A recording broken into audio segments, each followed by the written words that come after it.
Lately, I've been thinking a lot about the kind of parent I want to be.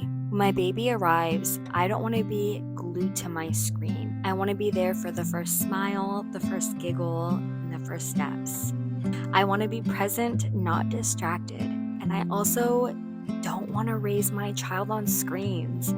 I know there's another way to live, one that feels more intentional, and I know I need to start practicing that now before my baby arrives. That's why I'm working on ending my phone addiction and mindless scrolling.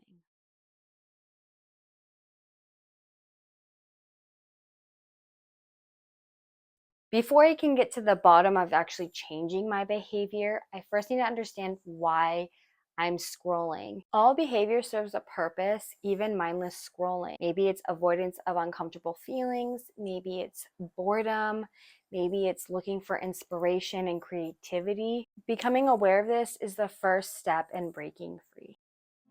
Here are some questions I need to ask myself. In what moments am I reaching for my phone? And what am I feeling in those moments? How do I feel when I'm using my device?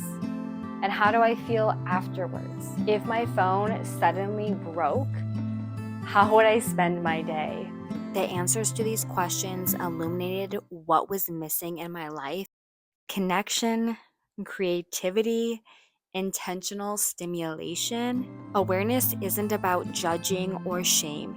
It just means noticing the patterns with compassion so I can choose a different path moving forward. Once I understood the why, I could start to work on the how. Awareness is just the beginning. The real magic comes from changing how I interact with the tools around me. Phones are designed to hook us, apps are designed to keep our attention and distract us, and they're designed to keep us hooked for longer periods of time. That is why so many apps have that endless scrolling where you just keep scrolling. And that's why there's a lot of color, a lot of changing of stimuli, whether it's videos or sound effects. This was all created to keep you locked in. There's some practical things that I am doing in hopes that I can stay consistent with reducing my mindless screen use. First, I reduced stimulation. Put my phone on grayscale so it's black and white, which makes social media a lot less exciting and appealing.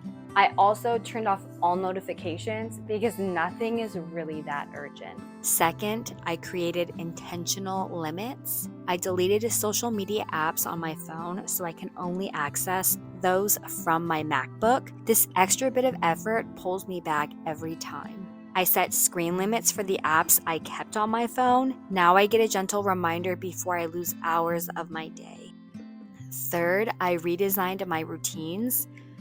I made a rule for myself: no phone first thing in the morning and no phone right before bed. Those are the most sacred parts of the day, and protecting them means I'm protecting my peace. I also went from a unlimited data plan to a limited data plan. Unlimited data means unlimited access, and I really don't need that. Finally, I replaced the behavior. If I take the phone away without adding something fulfilling, I'll just go back to it. So I started swapping in things that actually enrich my life, like gardening, mindfulness, and channeling my creativity in thoughtful ways.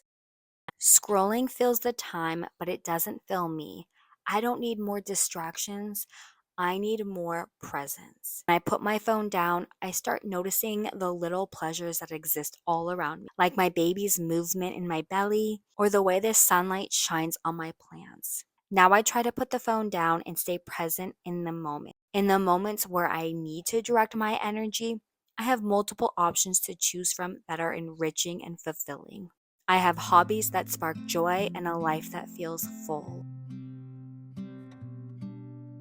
It's not about perfection. It's not about getting it right all the time. This is still a new change for me, so I'm allowing myself grace with the ups and downs of changing my behavior. But I am in it for the long run because I know that this is not only going to affect me, but it's going to affect my baby and my family. This is also about building a life that is fuller than the life that you see online. I'm excited to see what I can create when I consume less.